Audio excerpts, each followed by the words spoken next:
RPR recording studio की शानदार प्रस्तुति।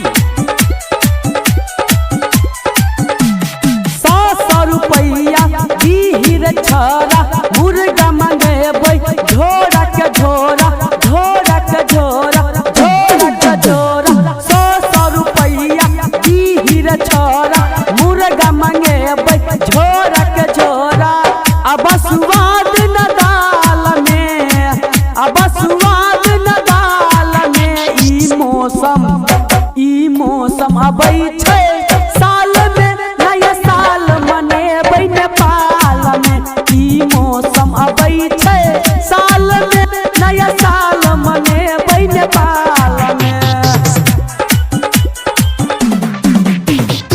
Mix by DJ Kanchan Raj Muzaffarpur. पिछला बेर देने छलही 10 रुपया, एहि बेर नहीं काम चलतो 10-20 भैया 10-20 भैया। पिछला बेर देने छलही 10 रुपया, एहि बेर नहीं काम चलतो एतनी से भैया एतनी से भैया। जाके मम्मी सा पैसा ल आबे नहीं पूरो तक तिजौरी फराबे। जेबै रोहित के कारण ई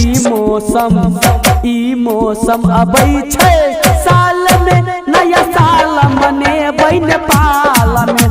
ई मौसम अबै छै साल में, नया साल मनेबै नेपाल में। नया साल मनेबै नेपाल में। एहि बेर पिकनिक मनतै बॉर्डर ओहि पार में। खूबे मजा लेबै एहि बेर जार में, एहि बेर जार में। एहि बेर पिकनिक मनतै सबसे सुपर, दारू बियर संगे बजेबै बूफर बजेबै बूफर। नेपाली ब्रांड के पी के बियर सबके कहबै हैप्पी न्यू ईयर। मुर्गी फसेबै जाल में। ई मौसम अबै छै साल में, नया साल मनेबै नेपाल में।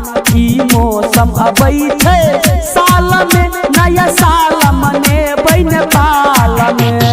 100 रुपया दीहिर छोरा मुर्गा मंगेबै झोरा के झोरा।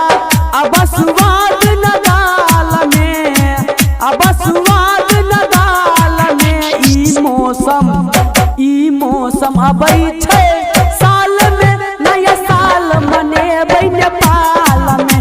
ई मौसम अबै छै साल में, नया साल मनेबै नेपाल में। आरपीआर रिकॉर्डिंग स्टूडियो सर्दी सुंदरपुर।